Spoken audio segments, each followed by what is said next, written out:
Welcome to tonight's special Common Council meeting. Roll call, please. Fire. Paschal. Rosendish. Here. Bargander. Here. Wagner. Here. Witzel. Here. Fisher. Here. Spiros. Here. Budke. Here. Hendler. Here. Please stand for the Pledge of Allegiance. I pledge allegiance to the flag of the United States of America and to the republic for which it stands, one nation, under God, indivisible, liberty and justice for all. Item C, citizens' comments. Anyone from the public wish to address the council?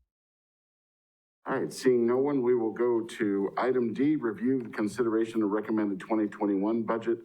Ed Wagner, Chairman of the Finance, Budget, and Personnel Committee, presiding. Thank you, Your Honor. The first order is the overview of the budget and presentation of a recommended 2021 City Administrator's Budget by City Administrator Steve Bard. Steve, you're up. Thank you, I appreciate that. And this will be a little bit of a tag team, which I haven't done before. Our Finance Director, Ron Allman, will be a part of this presentation, and we'll be covering everything we need to cover as best we can. It'll also be a slightly different presentation than I've done in the past because of some of the circumstances we're facing with things we've talked about in the last 2 years, sort of the fallout from the tax increment financing transfers, some of the challenges with debt and whatnot that Ron will cover once again. I think he's covered it in some of the recent meetings. Before I start, though, I want to do what I always do, and that's thank and commend the staff, the department and division heads, and all the people who work here for the great job they do. This is one of my one chance to really make a big splash about that, and I really cherish that opportunity. You know, we find ourselves in a difficult financial time right now, but it's not due to any of the people sitting in this room or participating via Zoom remotely. The whole thing that came up a couple of years ago that we're trying to work ourselves out of is nothing to do with the people who've done great budgets and done great financial management in their departments for every one of the 10 years I've been here. And I'm just grateful to work with them. They've done a good job again this year in terms of trying to bring in quality, prudent budgets for their departments. So just to start out with here, the ball rolling.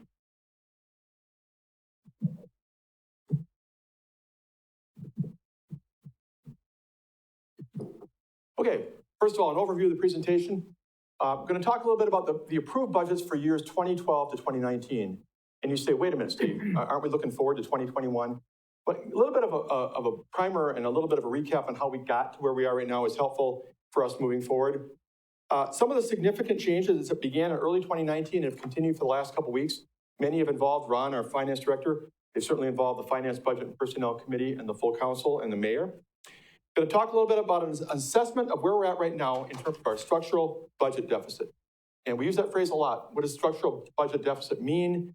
We talk about the general fund and the debt service. They're the two biggest components of what have put us in a little bit of a bind right now. So we want to get a sense of what that looks like before we try to attack where we're going, not only in 2021, but in the years following. We're also going to take a look at the dashboard, which is something I normally dwell a lot on in past years in my budget presentations. I'll certainly hit on it this year. But that's a look at where we stand in some of the key indicators, TIF districts, debt, general fund reserves, tax rates, all those kind of things come into play as you kind of look at a snapshot of where the city of Marshfield is right now at this point in time. Then we're going to look at a little bit of the outside impact on preparing 2021 budget. There's things we don't control. We're going to kind of go over those. Sometimes it's good news, and sometimes it's not so good news that we get from other places. Could be the state, could be other revenue or expense issues that we don't control.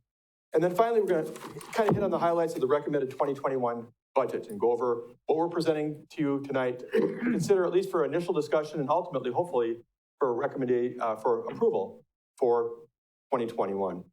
So with that in mind, I'd like to call Ron Allman up, and he's going to jump into the next couple pages and go through some pretty important foundational information as to where we stand on October 19th, 2021. Ron?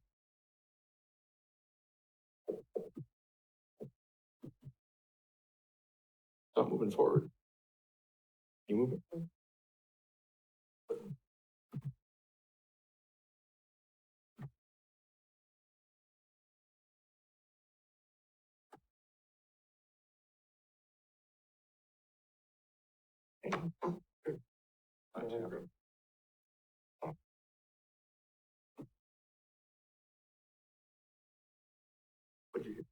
Just right now, right clicks and then next.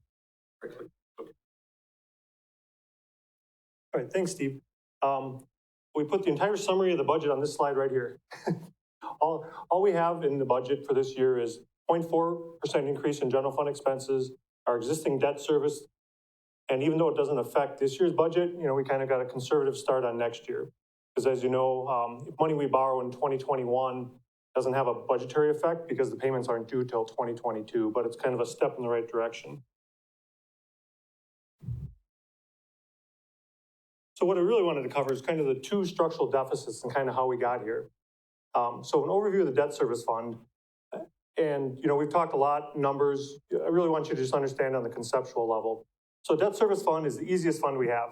You borrow money, you figure out your payments, you levy for it, you pay it. Should zero out or be close to zero at the end of every year. Very routine.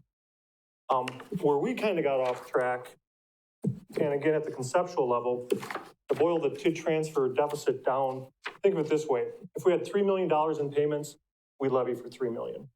But what we would do is, if the payments jumped up to 3.1 million, we'd keep the levy the same and transfer in some TID money. No change to the levy. So now the debt payments are 3.3 million. We keep the levy the same. We transfer in more money. The payments get to 3.5 million, our levy's still the same. And now we're just transferring in more and more TID transferred money that's just basically an IOU. So the minute you stop that, you have this huge gap between what your debt payments actually are and the amount of levy funds you're taking in. So we pay back the TIDs, but that funding source, what looked like a funding source, is just gone. So that's the gap, that's a real problem. So if you think back to the first night which we talked about, that's what CLA was saying the whole time. It's not the dollars, it's the rates. Because the dollars got paid back, but now we're in this position where our rates are just nowhere near where they need to be. So this is kind of a unique to us problem. On the next slide, we talk about general fund deficits. That's pretty common. Everyone kind of struggles with levy limits and cost of living and those kind of things. I ask Ehlers, what do people do in this situation? And they see anywhere between a third and a half of the cities in some form. And they said, you just don't see it. Like I said, it's a very easy fund. It should balance or close to balance. So this is really kind of a unique black eye to us on this part of it. What makes it more difficult is we can't reduce expenses. We have everything in the budget is a set payment. We have debt payments we can't refund, we can't refinance, we can't minimize. And the only source of paying for this is levy dollars. So we're still waiting for final assessed valuation, so right now in the 2021 budget, we would have to add 77 cents to the mill rate just to pay our debt. Anything short of that, we're in a deficit situation again in the debt service fund. If your question's on levy limits, yes, we can levy for it because like I said, you levy for your actual debt, you pay it. So the fact that we just haven't been doing that doesn't create any problems with levy limits because any minute we can levy for our actual debt. So that's kind of the boat we're in, so you think about it, we've got the better part of a decade where we're under levying for our debt. We're trying to flatten out our debt. And now we have kind of a generational borrowing for the aquatic center. So all those things add up to why we're so far below the levy rate we need to pay our debt. Before I do general fund, any questions on that part of it?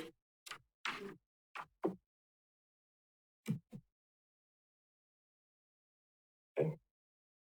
Next slide.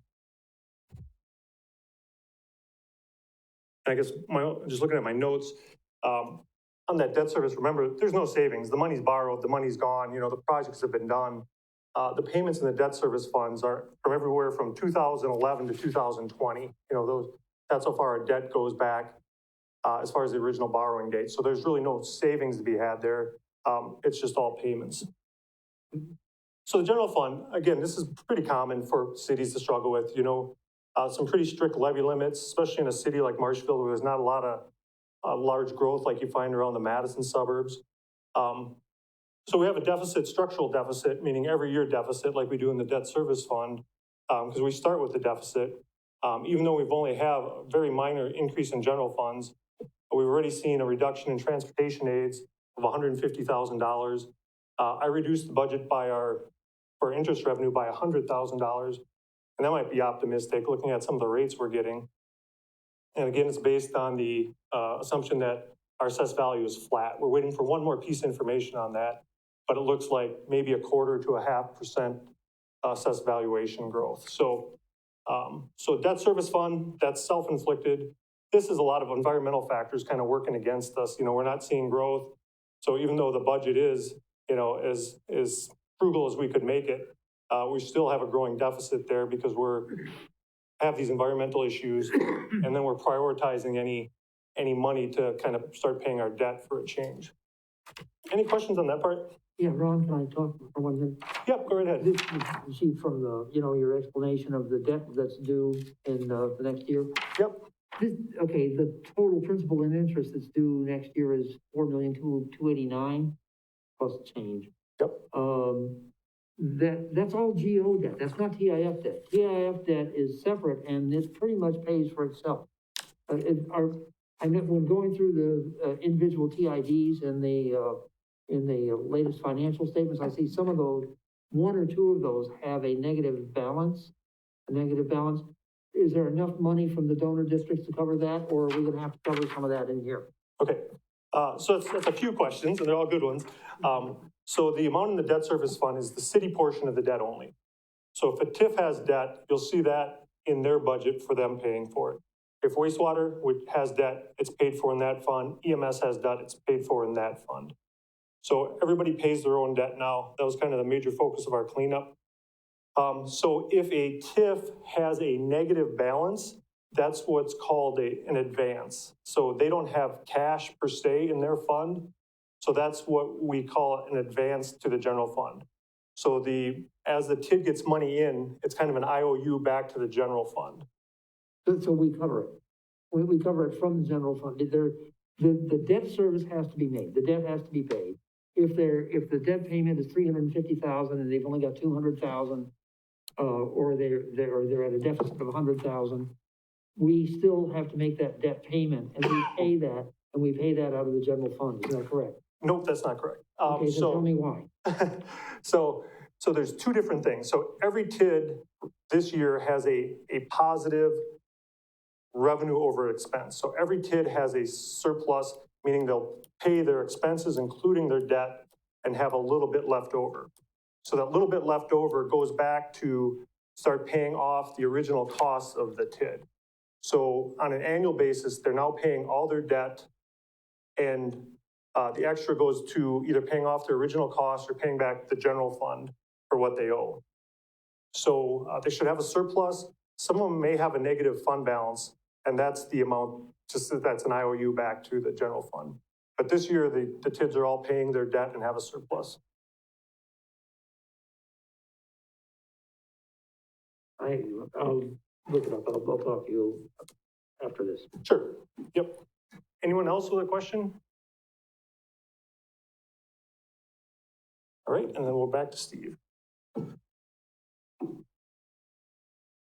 Thanks, Ron. Okay, I'm going to get into some of the statistics, in a minute. First, I'm going to talk about a couple other things and then get into the dashboard type statistics. So just to take a look at what happened, this kind of plays off what Ron was saying. And again, all this was unintentional and without understanding necessarily what was going on at the time for reasons we've discussed before.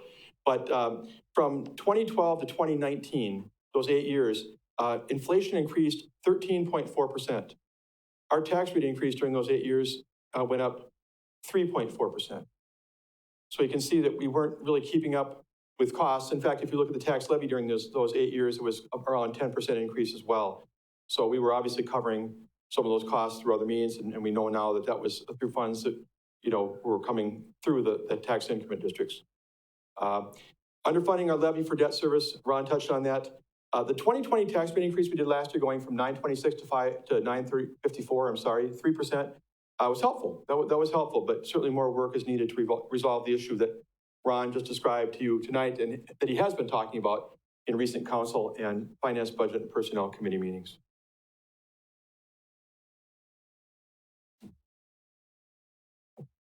So just touching on a few things, starting early 2019, Ron had worked with our finance advisors, Ellers and CLA, to identify the problem And then we had a special council meeting on January 31st, 2019 in this very room.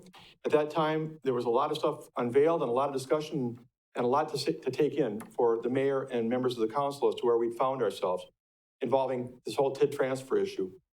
The council ultimately did vote to adjust the TID transfers, $1.6 million. Ron did make note at that time that was only through 2017. The 2018 numbers weren't known yet, and certainly 19 was yet to come, that other large annual deficits would have to be dealt with as well. Currently, the good news is the TID debt expenses now equal the TID share of the debt. It's all equal. The TID money to pay the debt goes to pay the TID debt. It's all locked down. It's not going anywhere else. That's in the past. $2.8 million of internal TID financing has been recovered. A lot of that was projects we again, financed ourselves, one of them being downtown, big hotel project that we financed internally and never collected all the interest we could have and should have on financing internally. If we'd worked through a bank, they would have charged interest. Well, we certainly have the right to do that, and that never occurred. That was a big piece of it. But there were some other things as well that we were able to charge back to the TIDs that we financed through the general fund, and that the general fund was paid back through TID monies. Then we have administrative cost allocation, and this is something one of the many things Ron has worked really hard on to make sure that not only the TIDs, but the EMS, the wastewater departments are paying for the professional services they're getting. So if Dan Kinect and Tom Turchi are involved in helping wastewater, a portion of their time should be charged, obviously, to wastewater. That's not rocket science. The same with people who are assisting EMS. These are supposed to be enterprise funds. They're supposed to be acting like businesses. They're not really part of the general fund. So they're supposed to stand on their own, meaning that any assistance they get from city staff and those types of resources should be paid for by those entities, by those enterprise funds. And then, as you know, recently we transferred about $1 million from the general fund to the debt service fund to get that thing canceled out and get it back to where it belongs. The debt service fund should be starting from zero, not from a deficit.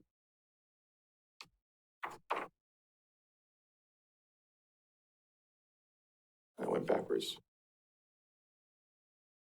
Very good.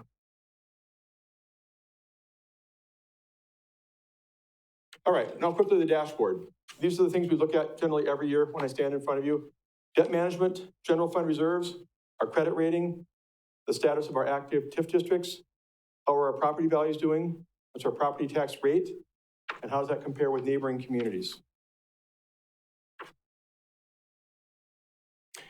Well, debt management, which is a big topic here right now and has been ever since we started dealing with this issue a couple of years ago. Our borrowing for 2021 is $2.991 million, a shade under $3 million. That is the lowest amount we're going to have borrowed in any year since 2008. So it will be 13 years since we borrowed that limited amount of money for capital and related type projects. In 2021, our principal payments on general obligation debt will be $3.557 million. And as Chairman Wagner said earlier, it's about 4.29 or something like that with interest. You tack on some costs like debt issuance costs, and you get to $4,324,820 in total payments on our general obligation debt in the coming year. Our current general obligation debt, or what's expected to be, and looks to be, as of the end of this year, will be $48,996,000. That's 56% of the amount that state law allows. Remember, they allow us to borrow up to 5% of our total equalized value. So it stays within state law, and it stays within the council's parameter of 65%. The council said a long time ago, we don't ever want to borrow more than 65% of what we're allowed to by state law. So we're definitely within that as well. And the TID debt as of the end of the year is expected to be $14.5 million, roughly about 30% of the total debt. It used to be more, a higher percentage, but a lot of that's been paid off now in recent years as they've been paying back to the general fund.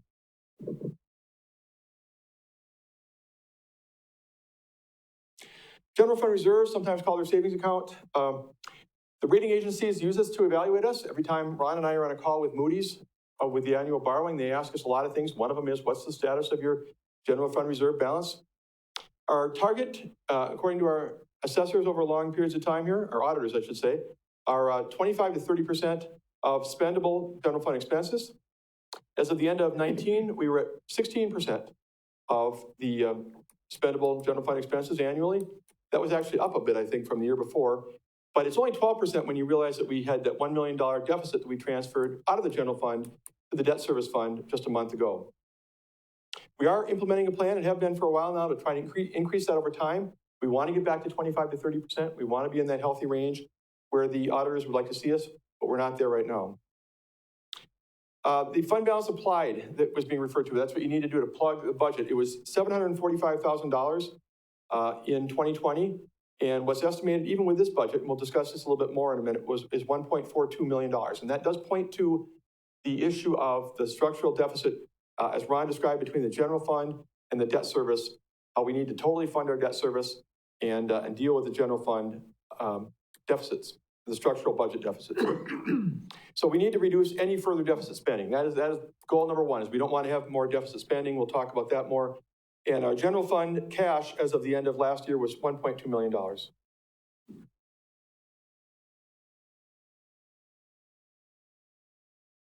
Credit rating, our bond rating just a couple years ago was A3, double A3. It dropped then in 2019 after the whole TIF district issue we were dealing with, one notch to A1. And last month, they reissued us at A1 for our latest borrowing for capital, but they added negative outlook. So it's still A1, but the reason for negative outlook is that they're basically saying, if you don't start dealing with this, if you don't make some inroads here and get after your structural budget deficit and this issue with the general fund balance, you may see a further drop. So it's kind of like a red flag or a yellow flag put in front of you of what could happen if you don't take some actions in the next couple of years. Lower rating does mean increased borrowing costs. Sometimes people say, how much? Is it 20 basis points, 25 basis points? It's not always the same, but it means you're going to pay more money in interest. And when you borrow $3.5 million, interest costs are significant, and you want to minimize those to the greatest degree possible. Moody's told us in the latest review for an upgrade, here are the things we need to look at doing. We need to increase our reserves and our liquidity and reduce general fund advances to debt service and the TIDs.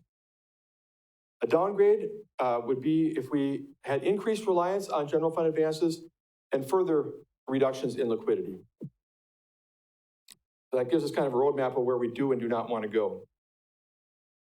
Really good news on our TIF districts. They are doing incredibly well. We have 7 active TIF districts. I think you probably know where most of them are. And the overall health of those districts remains quite strong. Most recent development this past year has been dental crafters expanding in TIF District 5, the Mill Creek Business Park, and innovative machine specialists and quality tank solutions, both expanding in TIF District 7. The one in Yellowstone Industrial Park, the other in adjacent Norwood Industrial Park. Just a reminder that we have 2 donor TIF districts and 2 distressed. 2 and 4 are donor, and 5 and 7 are distressed, and that means that the donor, if they have excess cash, can share it with those that are distressed, and they can do that to the extent that they can not close for a little while to help those other districts get to the finish line, and distressed ones in reverse are able to take money from a donor district if needed to make the picture work. And if you're a distressed district, you cannot be a donor district. And that sounds weird, but Mill Creek Business Park has been a distressed district, TID 5, and now they're doing a lot better. We had a conversation, could we make them into a donor district? And the answer is no. That's not something state allows, to go from a distressed to a donor status. All TIDs are budgeting, all 7 of them are budgeting a surplus for 2021. So again, they're doing very well, individually and collectively. All of them could close early. The most close candidates for that would be TIF District 2 and TIF District 5, which could close in the next 3 or 4 years, the way it looks. I think 2 could probably close sooner than that if it wasn't donating to others. And then we are seeking to create TIF District 12 for more industrial growth. We, at the point, I think you've heard this before, out in Yellowstone, where we really don't have any big pieces left. We have smaller pieces, so if somebody says, hey, I want a larger tract of land to build a business, we don't have anything to show them. We're actually running out of land out there in general, so Josh is working with our consultant, and we're trying to get something off the ground to be able to expand and create a new TID. And the one thing I want to say to you tonight is TID districts are in the past. That sounds like I'm trying to preclude them from talking about them, like you can't bring up the word TID anymore. I don't mean that. I just mean that what's happened, all the issues that came from 2 years ago, we have resolved those. The fallout is there. The fallout is real. But it's not like there's anything lagging or still lingering about TID that we're not in compliance or that we have these remaining things that haven't been resolved. We've cleaned all that up. It's a matter of being able to deal with the fallout in terms of the annual budget and the debt.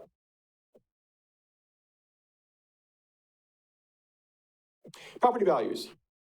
It seems like I've said this for years, but the property tax is always right around 54%. So just over half of our money that we get in revenue every year for the general fund comes from property tax. The 2020 equalized value moved up a bit from, I think it was 1,701,000,000 to 1,760,000,000. And that's an increase of 3.4% over last year. Having said that, the assessed value looks like it's going to be, like Ron said earlier, maybe 1/4 to 1/2%. So not a lot of assessed growth, even though the state says that the value of our property continues to appreciate. I think you know that we're in a position where sometime in the next couple of years, we're going to have to be looking seriously at doing a revaluation. We've gone to the point where we're under 90% of what the state says we ought to be at, for that assessment ratio between assessed value and equalized value. And unless it layers out or goes back the other way, we're gonna have to talk seriously about some version of an assessment, of reval. And net new construction, 19.5 million, that's 1.15%. We've seen higher. We've seen years when it's up around 2 or slightly over, but 1.15% net new growth for us is not unheard of.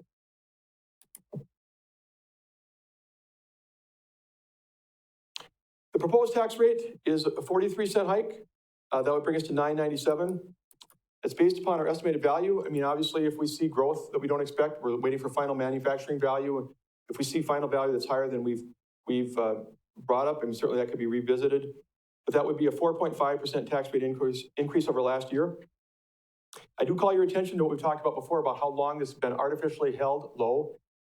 Even counting last year with that 3% increase, over 9 years, from 2012 to 2020, our tax rate has increased 6.4%. And as I mentioned earlier, that's with inflation, well into double digits. And the tax levy in double digits of increase. And just a reminder, if you talk about adding or cutting, 1% tax rate increase is about $130,000. So if you said, look, if we were to want to get down further, what would we have to cut? $130,000 is roughly 1%, what that produces. Comparison of our tax rates. We are now at 954, and you see the proposed 997. Last year, the approval for Stevens Point was 995, for Wausau 1049, and for Wisconsin Rapids 1209. Last year, all three of these cities went up by 2 to 3%. If you assume that they go up 2 to 3% again, that'll put Stevens Point up around 1020, and Wausau probably around 1075. Rapids up over 12 something. I didn't contact those cities this year like I sometimes do. Oftentimes when they give me estimates, they're in the very early stages anyway, and they don't really give me an idea of what the council of those communities is going to vote for anyway. So, but like I said, they were all between 2 and 3% increases in this last year. As far as the budget, some things are out of our control, and we just don't really have any way to deal with them except we just wait to hear what we hear.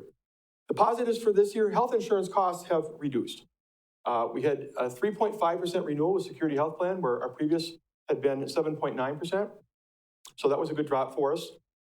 The state shared revenue has remained steady, and it sounds weird to call that a success or a positive, but there's been a lot of rumors since COVID-19 broke that with falling income and sales taxes down in Madison, that we might see a cut to state shared revenue, and that is a mammoth part of our budget. That's a huge pool that we need to get from, and they're not suggesting any decrease. The estimate we've gotten is basically the same as last year for state shared revenue.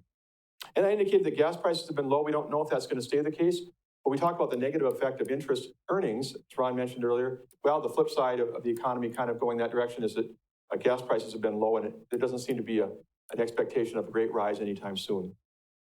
The negatives is, and we don't really understand this yet, but we've lost $150,000 again in state transportation aid. It's been like sort of a pogo stick. We went up 150,000 last year, and now we've gone down 150,000 this year. We're trying to understand it. It's based on a 6-year rolling average of how much we spent on road improvements. It doesn't appear to us as though the year that drops off and the year that comes on should make that much difference. I did contact Representative Spiro's office, and he has somebody looking into it right now with DOR. And they said they'd have someone from DOR call me soon and talk about this, see if they could find anything wrong with how this is calculated. But, if it's what it is, that's a big drop for us, $150,000 in our budget. Ron mentioned interest revenue down. He's, moved it down about $100,000 in expectations based upon the falling we've seen this last year and not really much of a rise in sight. Contract price increases, refuse and recycling contracts, we have to pay them. And they've both gone up this year, again, as they usually do. And then agreements with our labor unions, which are set. And, if we have a 2% or 2.5% or whatever increase in the police or fire unions, that carries forward from year to year when those contracts have been signed. It's not something we revisit during the contract period. So quickly, the budget highlights for this year. This proposal makes strides toward addressing our structural budget deficits. Does it get there? No. Ron has been saying to me for a while, Steve, the only way we make the real progress I'd like to see is if we go up to that 77 cents, which is an 8.1% tax rate increase. And truthfully, he's right. That would expedite us to get to where we need to get to. I don't feel that that's a palatable proposal for our citizens, but you guys are the ultimate arbiters of whether that's the case or not. But the 4.5% will move us making strides toward that direction. It meets the levy limits and qualifies us for 2022 expenditure restraint payment. That's been roughly $400,000 for us. As you qualify for a piece of a big pie in Madison, if you keep your expenses below a certain threshold, and we really need to do that every year. We don't want to forgo that. That'd be a real hit to future years' budgets. It limits, as Ron already said, the increase in general fund expenditures to 0.4%. I mean, really, I looked at the increases in the general fund over the last 5 years, total of 9.5%. So we've been averaging increases in the general fund expenditures that we bring to you every year in the budget by 1.9% average, and this one's 0.4. We caught a couple of breaks in terms of health insurance and those other things I mentioned, but we also caught some bad deals with the assessed value and the state transportation aid costing us hundreds of thousands of dollars combined. Non-represented city staff will get step increases in this budget, but no adjustment to the wage scale is included in this budget whatsoever. And again, the tax rate of 43 cents would be 4.5% and bring us to 997. Next steps in the process, we have this meeting tonight. We have another meeting on Tuesday, the 27th at 5:30. We've moved the regular council meeting that night back to 7 o'clock. So we'll meet for a little under an hour and a half and then take a break and go into the regular session. And then our third meeting is Monday, November 2nd at 6 p.m. or again, whenever Board of Public Works ends. And that one will be here, obviously, for as long as we need to be. The budget will be published then on Saturday, November 7th in the official city newspaper. And the public hearing and adoption of the budget will be set for the regular council meeting on Tuesday, November 24th at 6 p.m. And with that, I'll take any questions. Ron can take any questions about what's been presented, and then I'll dive in with you to the individual budgets. Mr. Butkey.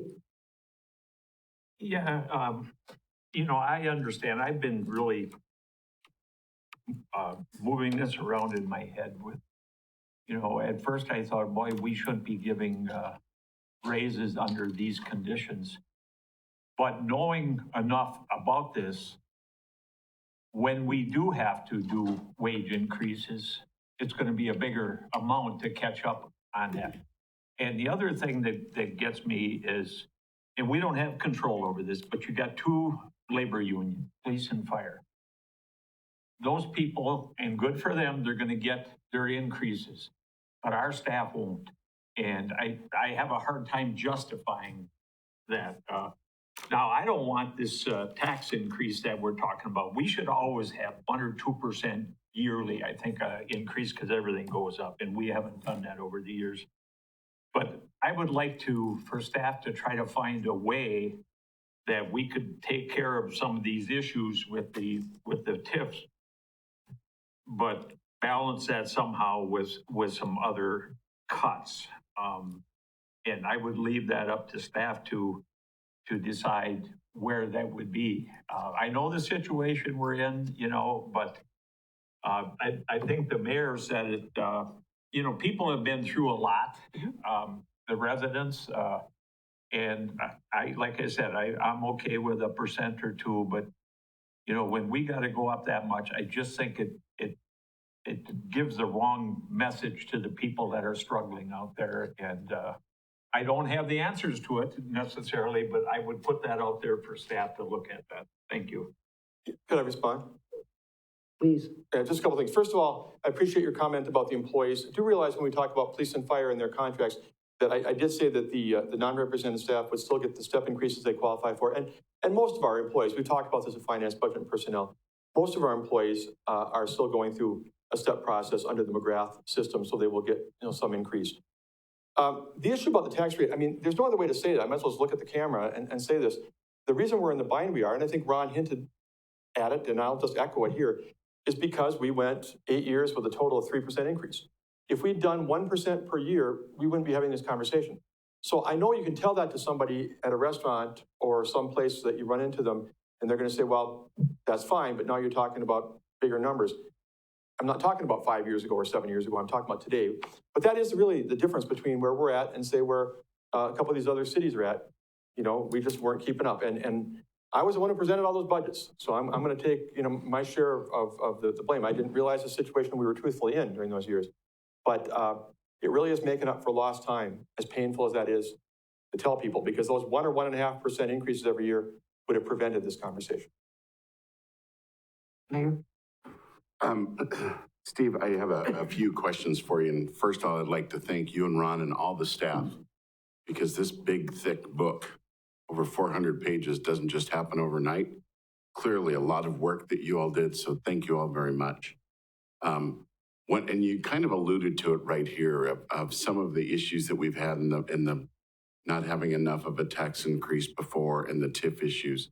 However, I'm sure back when 12, 13, 14, all the years, I'm sure that when you or people are in your role came to the council, probably presented those budgets to them just as emphatically, this is the right thing to do back then. So that's the hard part, is I want to make sure that this time that we've really, and I know the answer to that, but do you understand the premise of what I'm saying? Back in 2013, 14, 15, I'm sure I wasn't a part of the city then, but I'm sure the council received the fact that this is the right thing to do and kind of went down with that, even though clearly, retrospectively, it was not the right thing to do. How do we know it is now? Well, a couple things. First of all, I mean, if I were on the council back in those days and somebody said that we could balance the picture and keep our programs and services running with a 0.5% tax rate increase, I'd say, great, what time do we leave and go, in my world, get a piece of pie and go home, But that's what I do too often. But that's not where we were and we didn't realize it. As far as where we're at today and how this plays in, I think Ron wants to speak at this point, because again, this 4.5% is a start. It's a good start, but it's not a panacea. And the picture is still challenging, and I'm going to let him take that for a minute. Sure, and the number I guess we should have mentioned is, the reason I kind of presented as two different deficits, because they each have a different funding source and a different reason. And to Tom's point, so what we're projecting, even with because we're saying no tax increase is going to go into the general fund. So the general fund, if we just leave it as it is, now projects at a $941,000 deficit, meaning we'd have to cut $940,000 out of the general fund before $1 would kind of spill over to cover the debt service fund.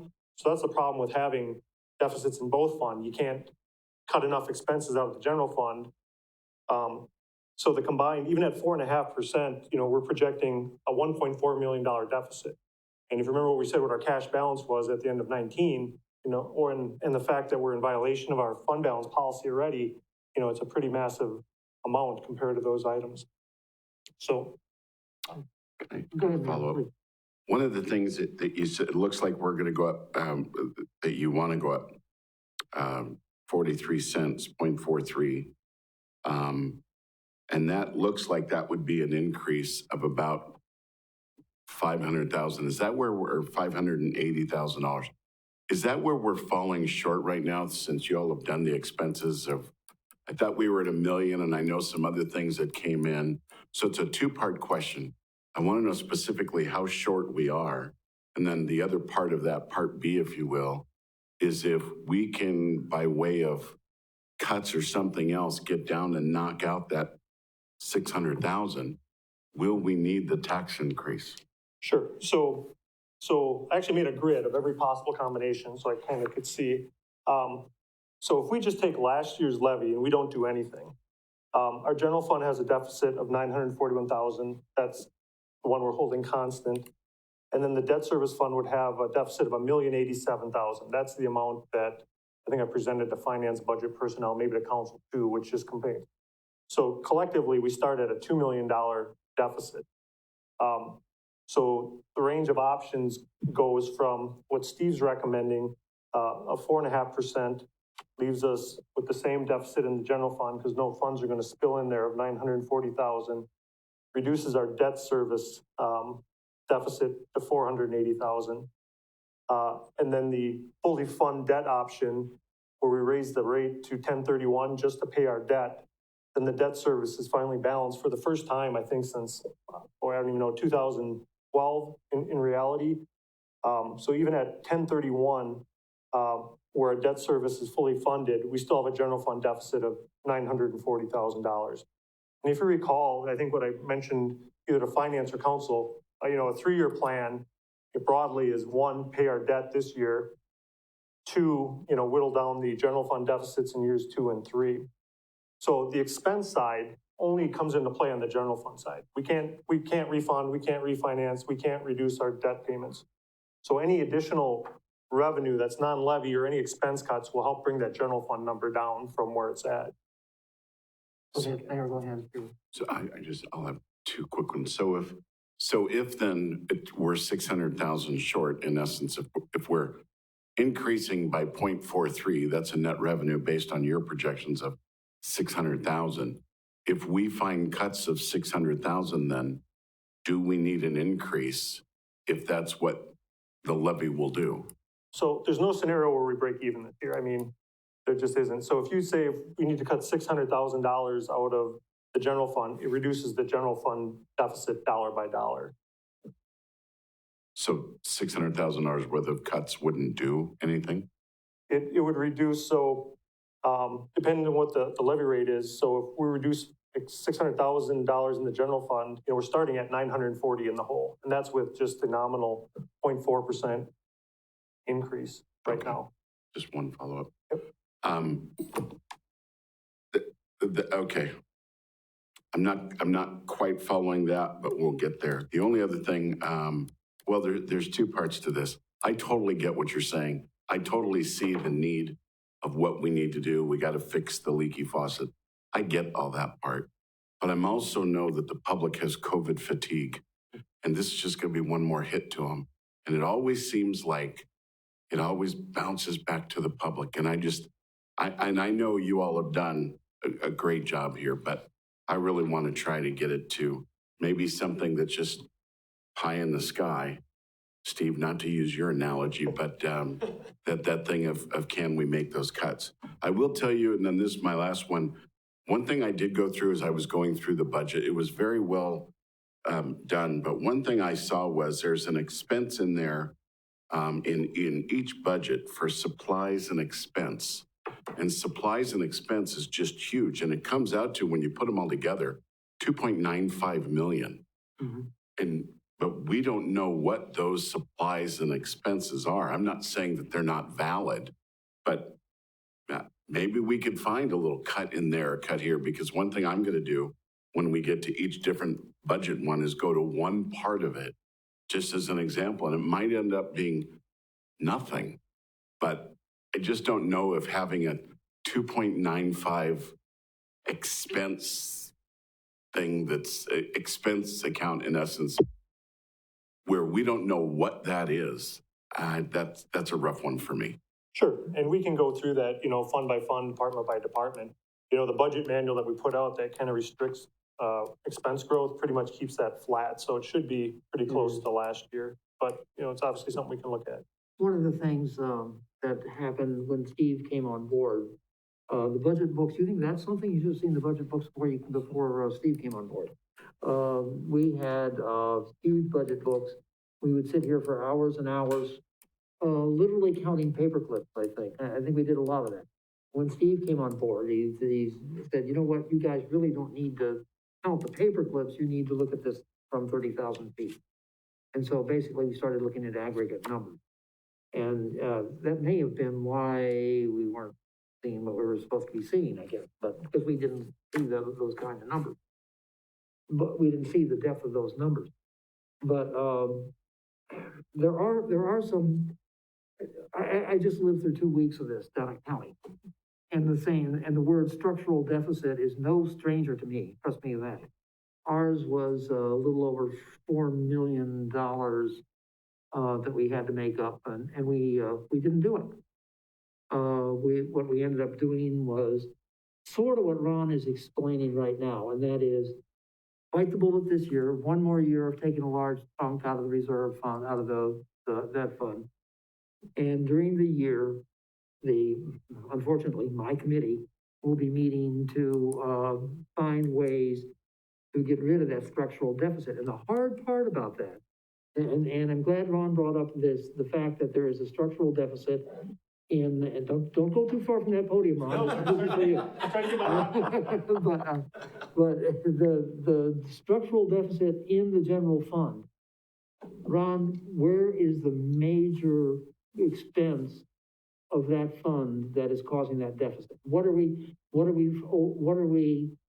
not able to fund out of the standard, out of our levy? So you're asking, What's the biggest expense? what are the largest expenses in the general fund? The service departments, police, fire, streets, library, parks and rec are your main service departments. And then, we have the administrative departments like finance, clerks, IT. But if you go top to bottom, those are the 5, that we're providing services to citizens with. What we found in county, and basically I want to take a look at before we finish the budget here, or I hope we take a look at, was that we had a compensation plan that resembled very much what the city of Marshfield has. And, what was going on for the last few years was we were adding to the base of the plan, 2% a year. But the steps inside that were 2.5% per employee. So basically they were getting like 4.5% raises every year for the past, 3 years? 2 or 3 years, Mike's over there, he was there in it too. But basically the new plan that we've got that is going to be implemented this year, basically changes that so that from the midpoint, instead of 2.5% every year, it's gonna be like 1.5%. And the reason we had to do that is because without, we'd come in here and wring our hands and say how awful the budget was gonna be every year. And basically we say, well, we gotta give the employees something, so we give them a 1% raise. Well, the truth of the matter is they were getting 3.5. A lot of them were getting 3.5. And that contributes to that structural deficit. And that's something we need to take a look at, before we go too much farther. And I've looked at those big departments, and I don't think there's a single person on this council who wants to be the one to go around wearing a tag saying, I cut fire protection. I don't think there's one here who wants to do that. And so we got to look at more creative ways of dealing with those large departments, and maybe looking at such things like one of my notes here is the equipment fund, for the Public Works Department, the equipment replacement fund. We can't take any money out of there because that's already been here. The money's been levied in there and it's been earmarked. But if I'm not mistaken, it's a very healthy balance. And I was looking at it, and basically I think we levy $650,000 a year into that fund. If we defer that for 1 year, we're making up $650,000 there. But that's only a piece of the puzzle, as you pointed out. So we're going to have to find other ways of doing that. But Ron, am I off base there? Or? Are you proposing reducing the levy by $650,000 and not putting it into the internal service fund? That's what it sounded like. Yeah, and that because they can live off of their balance, their fund balance. They roll that thing over every year. So they have a lot of money in that account. So we're not shorting the Public Works Department any equipment or anything. They could still do it. I'd say Tom's about ready to have a heart attack, but that's right.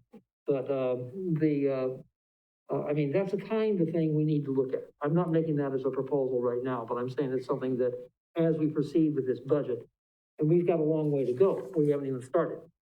We need to get into this pretty soon, but, I mean, we need to be looking at macro measures rather than micro measures. Go ahead, Mayor, please. To that point, there's also the EDB 205 fund that has, if we could, there's money there, and if we would have to show expense, that would have to be something that would be business-wise, but certainly we could, that is a different account as well that we have to look at. Sure, and that's why I'm trying to keep the discussion in two buckets, like, debt service is debt paid, levy dollars, period. Yeah. So any of these kind of things, would maybe reduce the general fund. I'd probably have to talk to Chris and Dan a little bit more. I'm not sure that's exactly how the internal service fund works, but if that's something, we would ask to be looked into, we could. Well, if you can confirm the balances for me, I'd appreciate it. Okay, let's see, Wetzel, right? Thank you. What's being proposed here is a 4.5% increase, which comes out to 43 cents. What you had commented was a 77-cent increase, which I didn't catch. It was 8 something. Sure, that'd be 8.1%. That would be no additional levy in the general fund, purely to pay our existing approved debt. So a lot of this is coming off the Moody's rating that we just received about a month or two ago, with the big terms, negative outlook. And so is there ever a year without borrowing? No, there's usually an annual borrowing for, street projects and mostly street project equipment replacement. So we've pushed all the capital expenses out of the general fund. So our borrowings for infrastructure and equipment. Okay. So if we borrow every year, is there ever a year that we borrow that we don't have a rating from Moody's? I think they do a credit opinion every year. Okay. Or every issue. In reality, we're looking at borrowing next year, and we're looking at having Moody's come along and shake their finger at us and say, naughty, naughty, and potentially downgrading us. And if we don't rectify things in a hurry, that's a very real possibility. You're saying 77 cents fixes that. Steve's saying 43 cents is what we can stomach, potentially.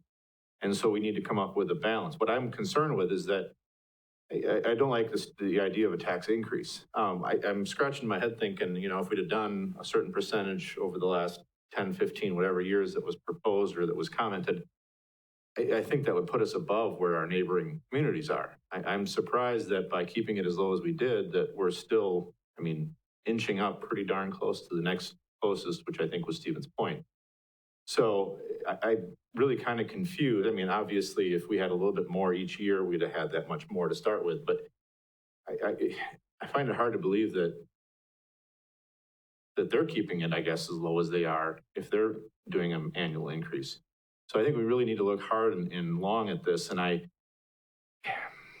tax increase is difficult to stomach, but a credit rating decrease is equally difficult to stomach. And so that's where I'm really struggling with this. And I think we need to be very creative with how we can balance both. I think we could come back to Moody's and say, hey, look, year one, we did some stuff, but in all reality, they're probably going to say it's not enough. Yeah, that's fair. We did intake from like 2012 from the point of the last reval because the numbers get kind of messy around 2011 because once you revalue, so we did take 2012 and inflated forward by 1.5%. We inflated it forward by the all CPI index, and just about every scenario we come up with is higher than 1031. Not saying that's what it should be, but that's what it would take to pay our debt now. So, on the expense, so that pays our debt. And then, working down the expense side, on the general fund side is important too. I think I did point out, the estimated cost for this, our credit decline at this point was about $150,000 on the 2020 debt issue. About 25 basis points times $6 million is what we estimate we'll pay and pay for every debt going forward. Go ahead, Steve. Thank you. I've got a couple of comments to make in regard to what's been said, but I guess I'd like to see whether or Dan or Chris, anybody would care to comment, because I'm not trying to put you on the spot, but I know we've had this conversation before at maybe a committee meeting about the size of the internal service fund. There have been questions raised about it. It's up around $2 million. Is that something that we really need to have a healthy fund for our future equipment needs? And I don't know if you have any comments or that. We can certainly look into that, but I think we've discussed before the fact that it may not be as overwhelming a balance as one might think. Any comments on that?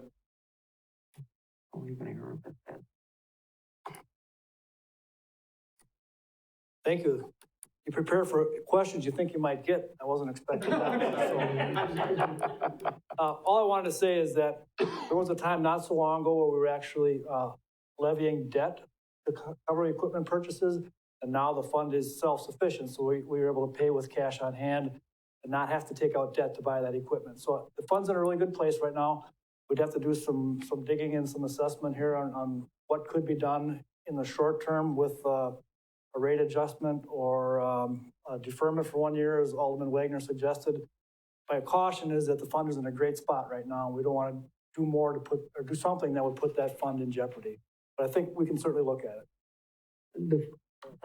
Who's got their hand up there? Oh, Mr. Bucky, go ahead. Yeah, and I know Mr. Barzan is trying to keep equipment maybe one. It's your mic. Mr. Bargander brought this up about keeping the equipment maybe another year, and there's a fine line there with the expense. But I'm sure there's some equipment maybe that we could get by another year. And I don't like to have to do that. We're in a unique situation. And then with the COVID on top of it yet. So I think there's some avenues there that we could possibly look at there. I'm sure there's equipment that we could go another year on, and there's a lot of equipment that we probably should have got rid of sooner. I think it's all worth exploring. I think the word has gotten out that just because the manufacturer says the life of a piece of equipment is 12 years or 10 years or 8 years, that we automatically, several of you brought that up during the CIP, and I thought that was great. That was wonderful. And we delved into that as part of the CIP process, and we're committed not only to equipment, but vehicles, making sure that we're getting the most life out of that instead of saying, well, hey, it's been 7 years, go buy another one. Not that we ever were that flippant. I don't mean to sound like that, but really great point. I also want to mention the personnel study. You're right with what you said. A couple of years ago after the McGrath study, we've had a couple of good years where employees have not only gotten step increases, but they've gotten an adjustment to the wage scale. And that's helped to bring us more in line with where they need to be. Can we go a little while without doing that? Certainly. I just want to make sure we don't fall back to where we were. I don't want this body to be sitting here in 2023 or something and saying, oh my gosh, we need to do another rate study, compare ourselves with our neighbors. So it's a caution. It's certainly, your point is well made, but it's a caution as to how you look at it, going beyond the short term. I'm going to two things. Number one, to reply to Tom, or Dan, I'm sorry. Yeah, with the mask, you can't tell the difference. Oh, sorry. But the point, it's wonderful that the machinery replacement fund is self-sufficient. But what it appears as, it's at a certain level, it's doing it at the expense of the tax levy for other operations. And I think that's what's going on. As far as the salary scale is concerned, one of the things is gnawing at me is looking at the new salary scale down there and looking at what's going on here. And there's got to be a better way of compensating our employees. There has to be a better way, because under the scale as it stands right now, those are guaranteed raises up through the 12th year of employment. And basically they will just go, the scale goes up and it increases the burden on the city to pay those salaries every year. And so there's got to be a better way to look at it. Now, do I know what it is? No, not even close, But we definitely need to look at this whole thing in a macro sense. And it's something that we are probably going to have to look at during the course of this next year. Yeah, and we can certainly do that. I know what you're saying. That those steps always come with successful performance reviews, but I get what you're saying. Everybody's wonderful. they generally occur.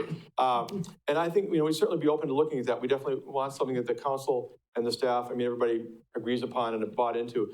I will say this, though, we had some people here, and this is, like I said, where you don't want to be, who have been here many years, and some who are in this room right now, who had fallen behind, and even with 2 years of what we're talking about, where not only was the wage scale adjusted, but the steps that they deserve, and then with a mid-year bump for those 10-year plus employees, they're still below where they ought to be for what they do and what they do well every day. So again, can we look at it again? Absolutely, and have good dialogue with the council and the mayor.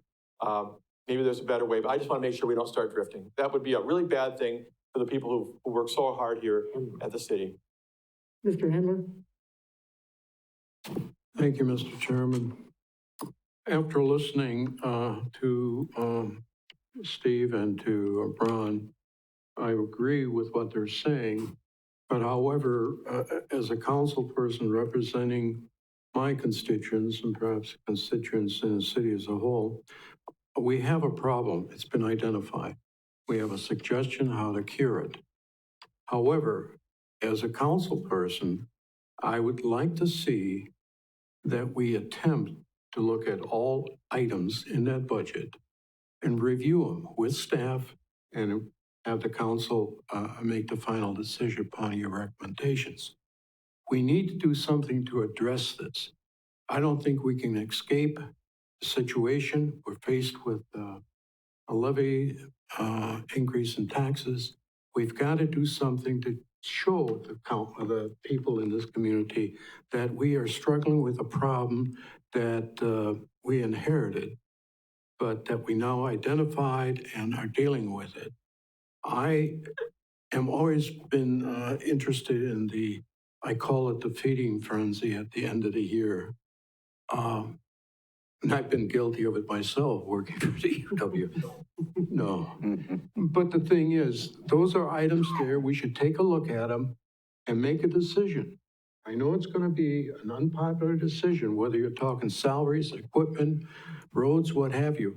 But we've got to show good faith to our citizens in the city of Marshfield. That's our responsibility. And I don't think we should dodge it. I think we should face it and do the best we can with it.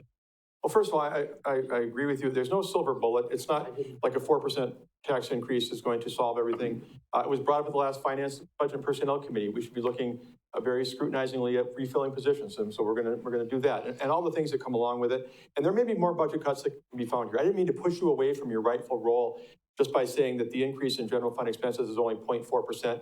I did want you to know that 0.4% is a pretty low number, the lowest we've seen in 13 years, which suggests that if you look at whether it's police, fire, parks, whatever, you're going to see that the increases over last year are pretty minimal. We'll talk about that in a minute. Doesn't mean you can't find more savings. It's always possible.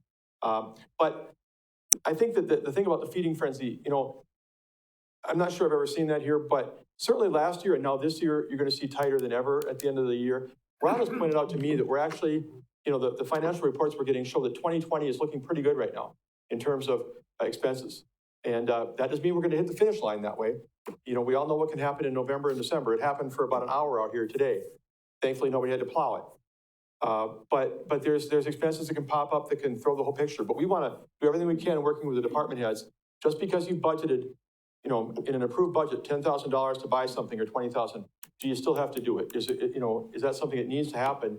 Because we want to get to the finish line of this year, and we want to treat every year with that degree of scrutiny. We want to buy the things we need, and we need to spend the monies we need to, but we need to watch it closely. Mr. Fire and then Mr. Barginer. What's been said here for about the last 15, 20 minutes is the same things Tom and I have listened to for 15 years. For 10 years, there was absolute no increase. I don't care what anybody says. You could have 4 of us that wanted an increase, and there was no way you were going to get the 5th or 6th floor. It wasn't going to happen. We caused this problem. Now, we're going to have to fix it. And I understand everybody says, well, we can cut this. The only thing is, you don't want compression in your wages. And I can remember back probably 15, 16 years ago, we didn't have money to buy a piece of equipment, and we had to borrow for it. That's why we started this fund. I think if you want to take money out of some of these funds, you can't, I always call it slipping 20 off the bottom. Everybody understands what that means? If you take 20 off the bottom this year, next year, you're gonna take 20 off the same fund again. Pretty soon, you don't have anything left of the fund. So you gotta watch what you're doing. We caused this problem. Mike Braham said, before your time, he says, gentlemen, now is the time to take the increase. Otherwise, you're gonna pay the fiddler. The other night when we had a meeting here, I went out in the parking lot. Guess who's playing out there? The fiddler. It's here. And he was right. And if you talk to Mike right now, he said, I told you guys 12 years ago, this was gonna happen. And with this TIF thing, the TIF thing kind of, skewed things around to make everything work. We still weren't drawing any having any increases. Time to pay the fiddler. I talked about what's been since I've been here, but in the years before I was here, you're right. I saw 2005, 6, 7, 8, 9. They looked almost identical with virtually zero. Mr. Bargender? Thank you. We hear a lot about history, but we can't change history, right? I mean, the predicament we're in now, it is. Can't blame anybody. I mean, they're not here to be people that cause the problem aren't here. They don't work for the city anymore. So we have to, this is a big challenge. We got to be head on, and I like one of the things that the mayor and Alderman Wagner alluded to earlier is we should look at our fund balances and see which ones are really healthy. And maybe we can take a little bit out of there. I'm not saying, a big percentage, but maybe like 10%. Alderman Fires is slipping a 20 under the table or whatever. I believe that these funds are well funded. I mean, they're overfunded a percentage anyway. I mean, because there's always increases in equipment and expenses. So they're pretty well funded.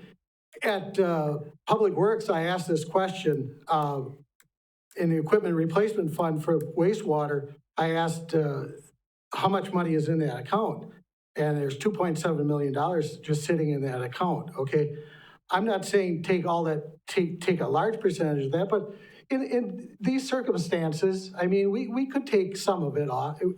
Take a little out of this fund, a little out of that fund. I mean, it is getting replenished at $375,000 a year. It isn't like we're not putting money back into these funds, okay? But, combination, borrowing off these enterprise funds or taking money off the enterprise funds, deferring some purchases like Mr. Butke, I think a little here, a little there, we can maybe get that down to where Mr. Witzel can live with maybe a 2.5%, 3% increase. So I think, we're early in this process, but I think we can work together. I mean, it's going to be a little painful for everybody, but I don't think the taxpayer should burden all the pain or all the for what happened in the past. Okay, so those are my comments. Let's keep going. I'd like to recognize the mayor one more time before we get into the departmental budgets. So, Mayor, can you go ahead, please? I just want to, there's a couple things that I think we're concerned about. The employees, obviously, that's one thing. And I do think that we really need to look at that, because for them not to get a raise, that was a tough one. Although I understand the premise, so I have no problem with the premise. But the other thing that's very, very hard for me with these other funds that are there, it's very hard to say, we want to keep our savings account here real big, so we want you to give us more money in the form of a tax hike. I don't think that is fair to the taxpayer. We've already got this money. Now, we don't want to go do the $20 under the shoe thing. So it's not something that we could do every time, but this is, in all these other budgets that are there and everything else, they've never had a COVID. We've never had a pandemic. And the public, I just think this is the wrong time to slap them with a nickel. That's my own personal feeling. And I get the whole thing about Moody's. I could tell you right now, if we don't go and we don't come up with go the full 9 yards, they're probably not going to be really happy. We still have to run our city. So I really think that we really need to look at our savings account, for lack of a better term, and really come to grips with that. Mr. Bucky, please. Yeah, and to jump on what Mr. Fire said, you know, when we held the no increases, we still got accused of raising taxes. So people weren't even aware, because you're dealing with a couple of different entities, number one. School board primarily. But you know, everything goes up. Businesses can't keep the same prices that they do. I mean, there's a lot of reasons for that. But I will say, you know, Mr. Wagner, you talked about the wages and maybe there's a better way of doing it. The bottom line, and Steve alluded to this, is what we got to attract people here. We've got to be fair with our wages here, whether we like it or not, what people are getting paid. And a lot of people, it's jealousy on some people, but whether we like that or not, we've done umpteen studies in the time I've been on. And That's right. you know, you gotta pay what the going rate is. And if you get behind, then it comes back to bite you again. It's the same thing with the taxes. We should have been raising the taxes 1% or 2%. That would have been helping. Same thing with this. If you defer and I agree with just about everything that's been said here that we gotta look at, but I've seen it too often where we can't afford the raises this year. So then you come along later on. And I was a big one, whether it was the utility with the water rates and electrical rates or wastewater over the years, we'd have double-digit increases because we look really great. We went a couple years without a rate increase. Well, that looks good at the time. It doesn't look so good when you got to pay it out. And that's what you sort of alluded to, Steve. Yeah. Steve, go ahead. Thank you. I don't think, you know, that the idea is bad to look at a couple of these fund ideas like the internal service fund for the equipment replacement and so forth. I would just ask it as you do this, and this is probably self-explanatory and like not rocket science, as I say, but to not look at that in just the short term. In other words, you know, if we find that it's possible to have a little bit lower balance and make that work and not put that fund in jeopardy, I think it's great. I think it's wonderful. I agree with what you're saying. People, if they knew that there's this much in that fund and that fund, much in that fund, probably would be asking why a tax rate increase. But it's very easy to look at those funds and see them as pots of gold. And as Dan said, with respect to the internal service fund, it's been in a much different place before, on the other side of the scale. So, everything has to be looked at in the longer term when those kind of decisions are being made. Mrs. Spiros. Thank you, Chairman. I just have a clarification question I want to ask, and this goes back to wages and our wage scales and looking at our comparables. When we look at, and I'm just going to use an administrative assistant position. So when we looked at comparables for administrative assistant positions, did we look at administrative assistant positions in private industries, or do we only ever compare them to a public position? Because I don't know, I just find it hard to believe that our employees are so low as far as their wages go, because when you hear out in the public, you'll hear people say, oh, you should get a job for the city. It pays really well. They have great benefits. It pays really well. So, and I've heard this. I mean, I hear it, I've heard it. I know people who have applied to try to get into the city for that exact reason. So I'm just curious of what the answer is to that question. Well, Ed would know this from back in 2012 with Carlson Detman. We tried to get them to get more private data. They didn't succeed. And they always said, it's hard to get private employers to play along. You send them a request. We want to know about all these positions, accountant and administrative assistant, and the response you get from private, they don't see themselves as having a great incentive to reply. I think McGrath might have gotten a little bit more private participation, but I don't think they got a lot, not as much as they wanted to. It largely comes down to the municipalities that, I shouldn't say are required to respond, but generally we do. We help each other out in those kind of things. So there was some private data, I believe, but I don't think it was what you'd want to see in a study, probably. I'm going to allow Ms. Spiros to follow up, but hopefully if we've got everything on the general overview before under control, then I want to start on the actual agenda. Yeah. So Becky, go ahead, and then we'll start on the agenda. So as a follow-up to that, is it fair to assume that wages are paid at a higher amount, public wages are paid at a higher amount than private? I'm going to take a stab at this. I may regret doing it, but I think it depends on the positions. I think some levels of city employment, municipal employment, and government employment in general, probably pay a little bit better in some cases than the private sector, and I think others pay less than you would make in the private sector. I know we have people here in this room, to be honest with you, that would be making more if they were in the private sector. I have no doubt about it, zero. So I think it depends where you fit into it and what your job is. It's not one size fits all. Thank you. Would be my best guess. Okay, thank you. And with that, we'll start looking at the departmental requests. Who gets to do general government? Is that you, Steve? It is. You didn't lose your Thanks, Ed. turn? Yeah, I get to stand up here. Okay. We're gonna do it like we did in the past. I think when I first came on board 9 years ago or so, the thought was that every department came up to the podium kind of thing. And we said, let's group it. So hopefully you've had a little chance. I'm sorry you haven't had the budget real long, but we're gonna kind of try and tackle these in groups, which is what we've done the last few years. So I'm gonna give kind of an overview of the various categories, starting with general government. And again, you're gonna get a sense from me right away. I'm not saying that we can't cut more, not saying that at all, but you're gonna hear that the increases are nominal because that's what leads to a 0.4% overall. I don't even have the book in front of me or the, do you have the tabs, I'm guessing? 31, okay.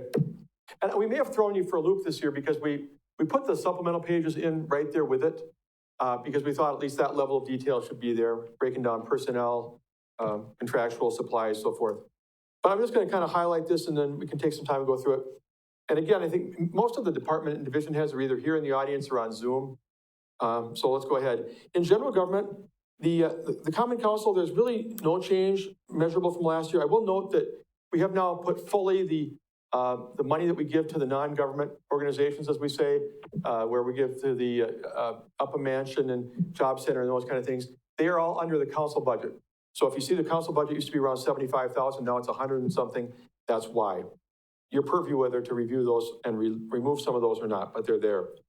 City administration budget, not much change at all. You'll probably notice a much higher amount than it used to be, but the mayor and the contingency account and the city administrator have now been rolled into one. We've been trying hard to try and get around having so many cost centers in the budget, so we kind of group where we can. City attorney, I increased that by $16,000. Quite honestly, I probably should have more. We're running over for this year. I'm hopeful that as we get into next year, we'll be able to, limit some of these costs, but certainly we're not trying to skimp. I'm not an attorney. None of our department heads are attorneys when we need help. And when the council needs help, I know many of you turn to Mr. Wolfgram. City clerk's office is up $17,000, and that's because there's a position that used to be directly under and entirely under Public Works, a front counter person, that when we replace that person, we now have kind of redivvied up, if you will, how the budget works. And some of that position now is charged to Deb Hall's budget, the city clerk. Finance, no real change from last year, almost identical dollar amount. Technology is up just a slight bit, but very minimal. Technology ends up being kind of, for lack of a better phrase, a dumping ground in the sense that, Inga's made it clear to me all along, he wants to have control and oversight over these purchases, the software that we get so that he knows what we're working with. So a lot of the requests come into him. They don't show up in police and fire and other places. So it's a matter of what we can fund. But even that's just a little bit over last year for the projects that we could incorporate into the technology budget. Assessor went up $9,000 because of the contract price with Rhoda. We extended with Rhoda for 1 year through 2021. Council has indicated, or at least the finance committee, a definite interest in looking at maybe trying to get an assessor back on staff, like we had back with Joan Spencer. We'll be talking about that in the next few months. And then insurance is basically flat from last year. So we have the relevant department heads in the room for these categories, I think, for the most part. City attorney's not here. I didn't ask him to be here, but that request came from me, not him. Any questions? Go, Mr. Bucky. Yeah, on the donations to different organizations, I'm glad that you have zero on some of those, but I would, personally, there's one other I think should be added to that. We have the Upper Mansion. I think we owe it to the city to keep funding that. That's a structure that we should have. But the Job Center may be something, especially during the times with people looking for jobs. Maybe that's one that we would add, and I hate to add anything during these times, but otherwise I agree with that. Did you get anywhere, Steve, with the school patrol, was the school interested in it all in helping fund that? I bet I know the answer. I believe I touched base with them, and actually, Nicole is here. I don't know if you have any comments on that, Nicole. I hope I referred that question to you last year about the idea that, could there be more of a cost share on that school patrol party or the celebration? And But the other comment is, and you alluded to this previous, Steve, is now last year we probably didn't have safety. oh, yeah. So that's why you can get away with it this year. They may not have gotten their funds from last year's budget. And, if they got safety, but I would still like it shared. I don't see any reason why the school board couldn't share that with us. But some of that was not spent in the year before. So I mostly agree with what you had. I'm sorry, I didn't understand your question at first. And we did have, I think, a couple organizations that didn't use the money, aren't using the money because of COVID. The Civic Band, another one that they just didn't have concerts at Columbia Park. So, they talked to me and I said, well, we can't provide funds if you didn't have your activities, and they totally understood. So we have not spent as much this year as we budgeted for the activity. Mr. Witzel? Thank you, Chairman. The adopted was 73,000 and the recommended is 105,000. Is that to assume that then the funding of those organizations has already been wrapped into that? Yeah. So we're not looking to add anything, as Mr. Bucky said. It's already a part of that. If we would do anything, it would be remove items from there. Has there been any talk with CVB or Visit Marshfield or whatever they're called now, with the potential of funding some of those, since those are touristy type activities? I think about probably at least half of those things are directly tourist related. Is there any interest in that organization to help with some of that funding? I don't want to speak for Matt and Al, but I think Upham Mansion raises that question. I'm not sure if, like, Civic Band is great, but in the sense of the view of tourism, especially bringing people to town for stays, they might not look favorably on that. But I haven't really talked about any of this with them. Okay, because my understanding is that actually Civic Band and Palm Sunday Concert bring people from neighboring communities into the community to do those events. So that's bringing non-residents into the community to potentially spend money. That's where I actually thought more on that area. But I guess I'd like to know from CVB if there's any interest in maybe picking up some of that in light of the fact that we're pretty tight budget-wise. Could definitely ask. Who's? What have we got here? Oh. Sorry, who? Somebody over there? No. Mike? When you talk about the CV&B, those issues have people that come into town, but when your room tax comes off of heads and beds, people staying overnight, that's where your room tax comes from. It doesn't come from the people coming for the concerts or whatever. They're just not. It's like most of your events, of those events there's no money that goes to the CV&B at all for any of that. So it doesn't fit their mission at all. Becky and then Tom. I'm sorry, Steve, you talked so fast through these, so I missed, the city clerk budget went up significantly, and you said that was due to a job sharing, and I understand all that concept, but which department saved money from it all being? You'll hear about that in a minute. Public Works Administration, which is coming up in the next segment. Yeah, basically it was dividing that position, I think, fairly equally between the two groups in terms of time. Thank you. Yep. Just a clarification, heads and beds. I understand the concept, but I got the impression in the meeting last week that they were looking at something larger than heads and beds. I mean, it seems to me then that the only thing they're funding is things that help them get more funding. And that seems somewhat narrowly focused. I guess I'm a little surprised that the CVB would be strictly interested in what events bring heads and beds. That seems very, very narrow-minded. Yeah, rebuttal. Go ahead, Mike. How you guys?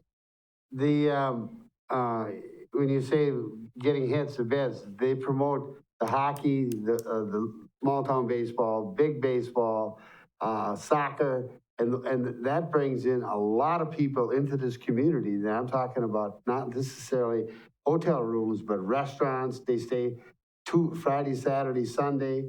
So their mission is to bring other people in. They buy gas, whatever you can think of what you're gonna need for 3 days to stay here.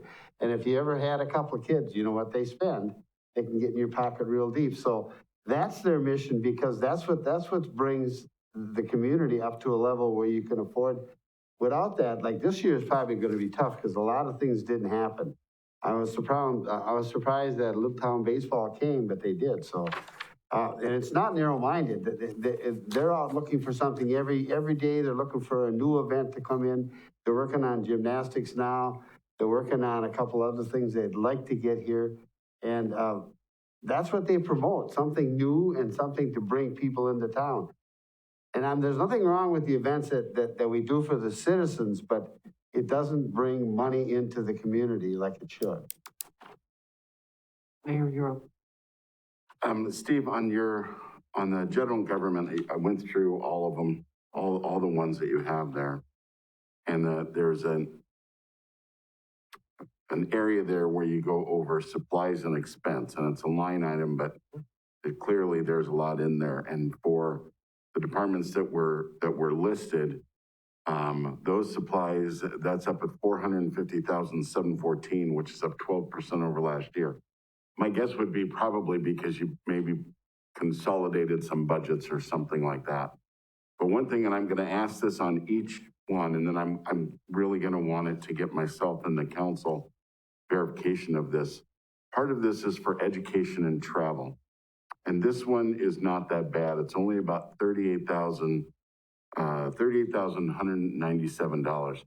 I just want to make sure that if when you all are looking at these, the education and travel for this year only is specifically to certifications or recertifications. So I have a lot of value on outside seminars and stuff, but when we're paying for a fee to go to a seminar, and then you've got the per diems and stuff that you're gonna pay there, I'm just one person. But I think that any travel at all should be towards certifications or recertifications, period. And I don't know what those are, and that'd be way too micromanagement to try to figure those out. But I just think that this whole thing of supplies and expense total at $450,000, that's fine. That's the way you're doing it. But I'm just wondering if this one thing is $38,000 and only say 20,000 of it is for certifications and recertifications, that might hold true in all the other different expenses that are there. So could you get that information? Yeah, certainly. I'd be glad to do that. Oh, sorry. Every time I'm up here. Yeah, I definitely the certifications and recertifications, we need to keep people able to do the jobs that they do, whether you're a building inspector or various positions. And I get what you're saying beyond that. I will caution you, this is just my personal opinion, that, you don't want to be penny wise and pound foolish. I know that people in this room have gone to seminars and workshops. Of course, right now, everything's basically virtual. So you're basically, which is saving money because you're sitting at your computer. But they have registration fees too. And sometimes if you can just come up with one good idea out of one of those conferences that you can bring back to your community and save money or make something more efficient, you can save way more than the $400 that it costs to pay the registration fee and drive there. So I get what you're saying, and we'll definitely look at that. But like I said, there's a value in some of those costs. Maybe the number looks high, in some cases, but I just wouldn't want you to go too far with that. And I'm just asking for you to take a look at it because I understand exactly what you're saying. There's value to those things. I'm not saying we cut them forever. But this year, we decided not to pay our city staff to give them a raise. And we're also going to be asking the citizens, you're asking them for quite a substantial tax increase. So if this 1 year, we don't have to go to those things, we have brilliant employees that come up with great ideas. And it's going to be hard for me to look a taxpayer in the eye and say, because this is symptomatic of what else is in expenses. So I'm not going down to just this one. I just think that's important to look at. No, in talking with the finance director, we've had this conversation before. He'll point out travel and training as one of the 3 areas that we you know, maybe you could make an impact on, I mean, you can always make an impact on any area if you're willing to, but along with overtime and, you know, so we can definitely look at that and pull some information together for you. Thank you. Just one thing, your recommendation is to fund the Palm Sunday Choir as requested? But, you know, this was discussed by, I think the full council, wasn't it? And we agreed to put them in there. I'm not making a firm recommendation about these. I have said in the past that I think you need to keep in mind that these requests need to compete on the same level and the same par with our own department heads. You know, sometimes we've had department and division heads say, well, wait a minute, you cut me, I can't repair this building or whatever, and we're gonna fund, you know, civic band and these kind of things. But I'm not making any recommendation that you cut these at this moment. I put them in there as they were, $31,500. I know they're historically there. I just would ask you to scrutinize them along with the rest of the requests when you go through if you're looking at cuts. Yeah, my only objection is that I noticed that, they're asking us to fund the entire line item, a group of line items. And in that are donations to churches, which I'm not sure the city should be making. It should be made with city money. Yeah, you know, I wish the city attorney were here because I know Palm Sunday has come up before. I'd like him to take a look at that. What? I'd like the city attorney to take a look at that. Sure, yeah, no, I feel like we've been there before, but I'll definitely talk to him about that. But I think, you know, I want to say I respect all these groups and I appreciate what they do, whether it's Civic Band, School Patrol, Palm Sunday, Up a Mansion, Job Center, all these, they're good organizations doing great work. I'm surprised we don't hear from more because we got a lot of great nonprofits. So I'm not recommending that you cut them, I'm just saying please scrutinize them with everybody else if you're looking at trimming. Okay, proceed with, do you have anything else on general government? Nope. Okay, so you've covered what, common council, city administrator, city attorney, city clerk, finance? Yeah, we got through that category pretty much. Any questions on finance? Technology. That's one of the departments I think we sort of overlooked as being a heavy hitter as far as the budget is concerned. Basically, I think they started out with, I haven't got the exact total here, but essentially they're looking, they've got, as of September 30th, they had a remaining allocation of about $400,000. Is there any way that they can defer payments or anything, or defer purchases or anything before the end of the year, that they can save us some of that money? And I really can't say without looking what those are for. I mean, the big expense for this year, or a big expense for this year, has been the business software upgrade.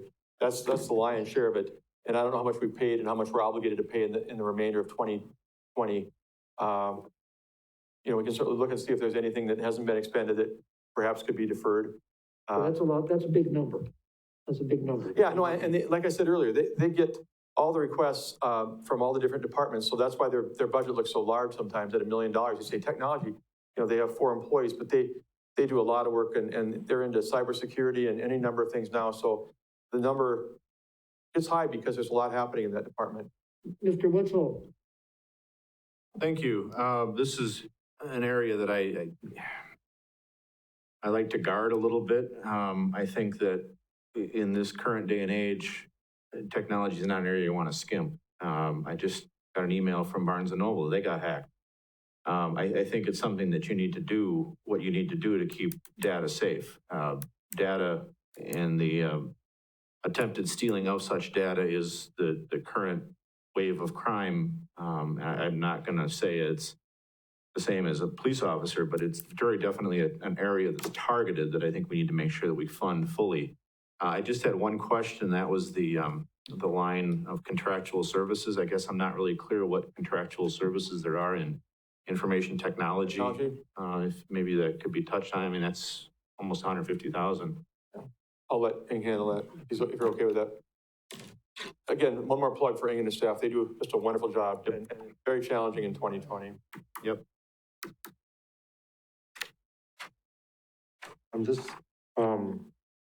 just looking over, what you see is a total of a few object number behind the scenes. So the actual contractual services that we purchase, the professional services, is actually 32,009, which include the consulting services that we utilize direct networks to come in for specialized upgrades. Like there's one that we schedule on Wednesday. And then we also have pen tests as part of that budget. But what is mixed in is the telecommunication is also under that 52,000 number, which is not listed separately. So the T1 line that we use for our phone lines, that's all come to the City Hall. There's one line going to City Hall and one going to the police department. So those expenses, it's kind of hard to break that out because we share one phone line or we share one WISNet, connections where all the internet connections is going through that. So telecommunications, which consists of the phone and the internet, amount to about 26,008. That's citywide. And then we have the other object number 52,500. That's for repair and maintenance service. So there's the multi-function device. Mainly you look at that. Those are the copier machine. So all the per print that they charge us. So if we print a color, it's about 5 cents a copy or something, and then if it's black and white, it's less than a penny. And so when the city as a whole print 100,000 or 200,000 pages, they calculate that out and charge us under the maintenance. The reason is based on that charge, then there's no charge in giving us the printer supplies or if they come in to repair the equipment. So it's a kind of a print management program. So that include then, there's other maintenance like printer maintenance, like the HP plotter, our storage area networks. There's a component main SAN and a DR SAN. So that's the reason that it amounts to about 77,000 in total on all the maintenance. So if you add those up, that's why it come up to 137,000 and change. The only thing we see is the 52,000 line. We don't see all those other items underneath that. So I was wondering what all lumped into that, but thank you. I appreciate that. Yeah. Mr. Bucky. Yeah, don't run away yet. First of all, I got to echo what Steve said. I've said it before. You and your staff have done and continue to do an amazing job. So thank you for that. And I'm going to take whatever word you give me on this, but what would happen could we delay the software update a year? Certainly it's possible. The only caveat is at this point in time, it would be difficult because we did the managed risk, so to speak. So we decided that we are down to the last few months of the old software. So we discontinue the old software maintenance and save that money. And we are starting the new software. We are almost going live with that now. So delaying that, we already signed a contract. So delaying that doesn't gonna cost less on that. Okay, you convinced me. I won't touch it. Okay, thanhanks. Mr. Wetzel. And add to that, we can't really put a dollar amount on this, but the new software is going to make our department and division heads way more efficient. There have been many times I've heard, and I can still hear it ringing in my ear, some of our staff leaders saying, look, I don't have the information at my fingertips the way I need it, the way I want it to be able to make decisions that may ultimately be beneficial in terms of saving money or being more efficient. And again, you can say, Steve, what's that going to mean? What's the dollars on that comment? I don't have any, but it's important. It's important to make our staff better, more effective and efficient for you and in terms of watching the dollars. Mr. Wetzel. As a follow-up to that, I wanted to just clarify, and I believe that this new software will provide some level of cost savings. So it costs some money up front. But as you mentioned, we're discontinuing something else, implementing something newer, which eventually will also have a cost savings in a lot of the processes that are done throughout the city, if I'm understanding correctly. Yeah, and nodding is saying yes. And we talked earlier about replacing old equipment or vehicles. Can we make them last another year? This software system we have right now has done its time. In fact, I know you're involved in technology. This is more than done its time. And there's much better products out there, and we've grabbed onto one. So it's kind of exciting for where the staff leaders can go with it.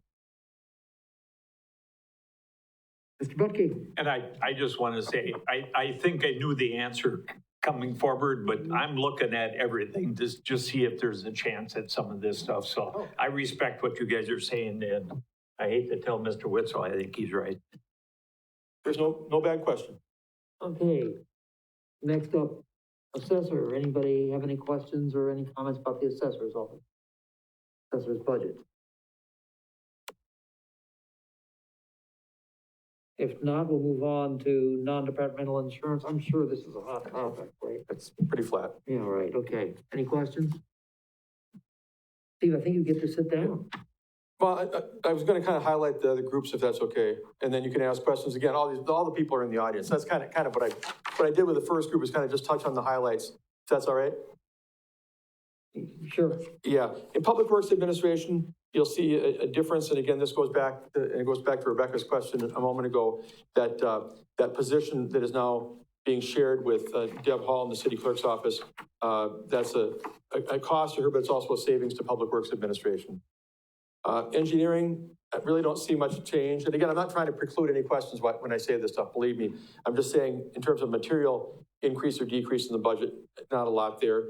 Street division is actually down 1.2%, and that's despite some good things, including the purchase of some salt and some brine for treating the roadways more effectively. It also includes the refuse and recycling costs going up, and yet still that budget came in well.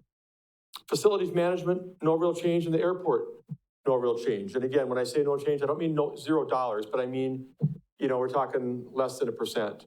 And we may dig into those numbers. We may look to make cuts, but I'm just giving you an overview. And again, I know that the department heads are involved here, and Jeff Geyer's here. If there's questions about the airport, take it away. Any questions?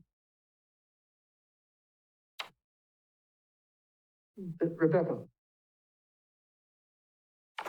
Okay, I'm not sure what I'm not seeing here. So going back to the job sharing position in the Public Works Administration budget and City Clerk's budget.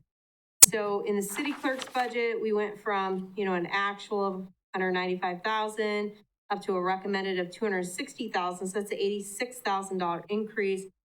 But in the Public Works Administration budget, we went from an actual of 160 up to 164, which is a $4,000 increase. I'm missing the savings from putting that position into the city clerk budget. Thank you. I think the number, to be honest with you, that 160 for 2019 actual, that's a wrong number. If you look on the next page, under 2019 actual, total expenditures are 173,856. I'm sorry, say that again. Okay, I'm looking at page 77. Yes. Under 2019 actual. Okay, got you. That's a misprint then. Yes, that's what I believe. I asked the question this morning and I didn't get an answer from finance. They were still looking at it, but I believe it was a misprint. Okay, well, in that case, that would make more sense because what is printed on page 76 does not make any sense for the explanation that we got with the job sharing. And if I can mention 2019, we had a retirement in 2019 and a new staff member came on in the Public Works Administrative Assistant position. That staff member did not take the health insurance at that time. So the actual of 2019 was a little bit lower than you might have expected because we had a few months without that health insurance. If you looked at the 2020 adopted at 188, 141. So this year's budget was actually at 188. So 2021 recommended is now at 164. So there's about a $24,000 reduction between the 2 years. That's what you're seeing here in this change in position breakdown. Gotcha. Thank you for that explanation. Okay.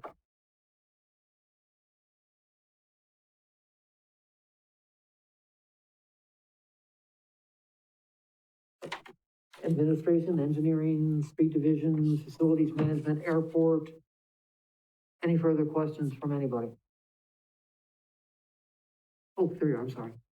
Go ahead. Thank you, Mr. Chairman, Steve, I just want to go back to, the line item for the total supplies and expense. And I will tell you, the Public Works, all in this, this one thing that I think is, quite impressive. The total supplies and expenses are 1.189871. However, that's down from last year at 1.229.735. So actually, their expenses are down, and I really applaud that. That shows that some of the things that y'all have been doing are working, and that's awesome. The only thing I asked, just as I am on the last one, on the other one, there's 21,170 for education, travel, and I just want to make sure that all of those things, Steve, if you could find out, I want to make sure that those are all for certifications or recertifications. Yeah, we'll definitely dig into the travel and training. And then as far as the supplies and expense, maybe a little bit of a deeper dive, we'll get a chance to see in many of these departments and divisions, whether there's anything that drove an increase over last year in particular, because I realize you're looking at them at the higher level.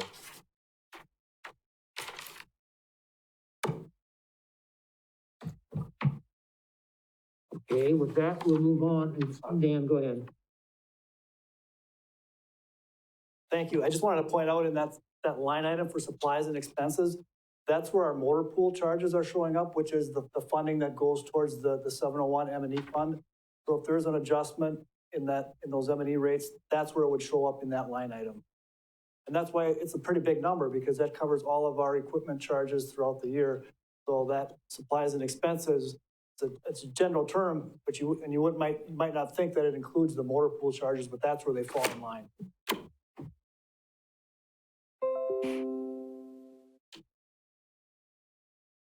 Anything else? Are you ready to move on to public safety? Public safety, please. Okay. Again, we have, I think, relevant people on the line, on Zoom or in person here for this, but public safety, the police budget went up just a little bit, but overall, I believe it was pretty much flat. There was a request made by the department for another ordinance officer, a third ordinance officer. I pulled that out. Staffing obviously is a challenging thing. I'm not saying that the need isn't there for a third ordinance officer, but the dollars aren't there. And so that was pulled back on. Fire and rescue was a slight increase, about 1%, which is, pretty mild, all things considering. Emergency management, the change over last year, I did allow the reverse 911 Nixle system to go through this time. It's $5,000. I think I pulled that out the last 3 years, probably irritating some folks. It's an important thing. It's just hard to finance some of those smaller projects, but that should be helpful to us. And then no real change in municipal court costs over last year. We are having a turnover in staff, but that, won't make a whole lot of difference as our current municipal court clerk will be retiring soon. Questions for any of these departments? Mr. Bucky. What Dan brought up about the M&E fund, perhaps to make it simpler, it would be nice if we had a separate line item for that, rather than bunching that together for supplies. Wasn't that with the supplies? Yeah, I think the category is operating supplies. Is that it? I think we could put that in 53,400. And 53,400 is a real broad category for us. Yeah, that would make sense, The other thing, did I see on the finance minutes or agenda somewhere along the line, is the fire department paid for working out at the YMCA yet? And clothing for that? I thought I read that somewhere that, and my point with that is they've got their own workout area at the fire department there. It's very nice, by the way. Could somebody check into that and see? And it may be in the contract already. If it's in the contract, it's going to be tougher to remove that, but. Pete Flighty, the acting chief, is on. Pete, I don't know if you have an answer, but. Excuse me, our acting fire chief would like to answer that question. Could you go ahead, sir? Can you hear me? Yes, I can. Thank you. All right. Yeah, so we haven't worked out at the YMCA for quite some time. That's been out of the budget for a long time, ever since we have the new fitness facility here.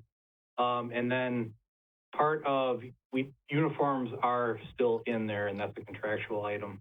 But that's uniforms for officers, not workout areas. Correct. Yeah, that's for station wear. Correct. Okay. All right. Thank you. Mayor? Yeah, Steve, on public safety, this too, I mean, they had a slight increase in supplies, but not a lot. So given everything that they do, that's relatively impressive. But one thing is their budget combined is $139,803 for education, travel, and training. Now I know with them, as far as police officers and fire, there's education in there. That part, I don't think there's any issues with that. But if you just on that can just take a look on as far as what is there for certifications and recertification. Yeah, certainly. And I apologize. A minute ago, I said that the police budget decreased. It was actually just a slight increase, but fairly minor in nature.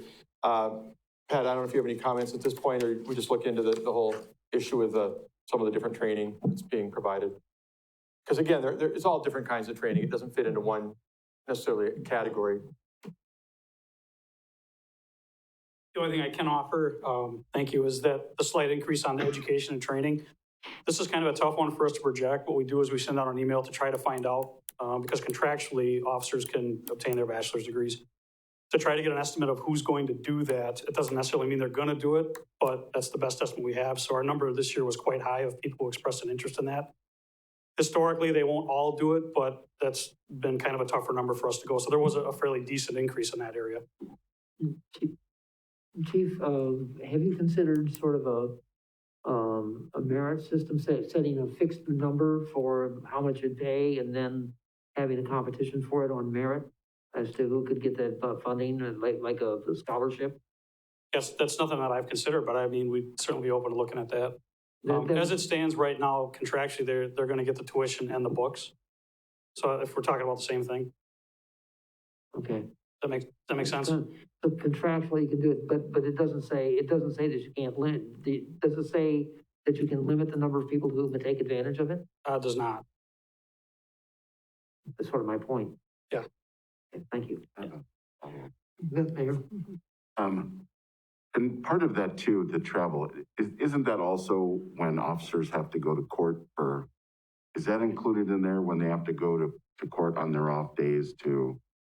Yeah, I think staff travel, I think technically that falls into a different one. Okay. I would have to check on that, but the other one is for the more generalized training because officers have to have the 24 hours a year. Okay. So. All right. Thank you. Sure. Any other questions on police, fire and rescue, emergency management, municipal court? Mr. Wetzel. Thank you. So the educational expenses are completely paid?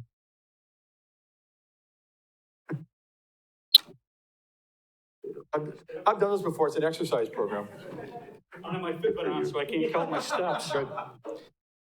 Yeah, that's correct. Contractually, all the represented officers have the ability to obtain their bachelor's degree. And it pays full tuition? It'll pay up to 16 credits a year.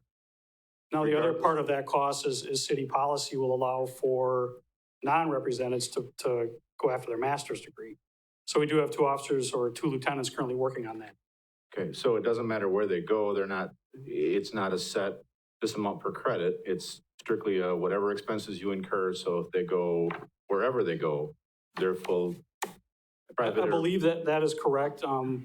We have had conversations to try to mitigate that, to help officers look for the most reasonable.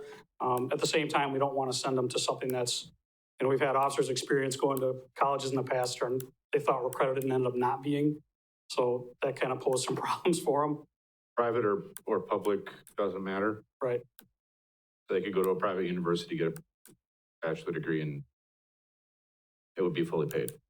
Correct, yeah. Okay. Now, again, I don't know where our boundary lies as far as telling them, no, you can't go here, but officers have been really great about working with us on that. Okay, thank you. Sure. And just to add to that, it does have to be related to, to their role with the city. You can't just suddenly say, I'm going to go be a doctor or something. And we wouldn't pay that tuition. Any other questions on public safety? If not, somebody once told me that the mind can absorb only as much as the seat can endure. We've been at this about 2 hours, and I think we're just a little over halfway, or a little under halfway on doing it. And what I'd like to do is entertain a motion to adjourn for the evening And, wait, would you let me finish for crying out loud? Okay, you know. And we'll pick up at our next meeting at Parks and Recreation. Now, motion by Bucky, second by Wetzel to adjourn. All those in favor say aye. Aye. Opposed? We stand Aye. adjourned.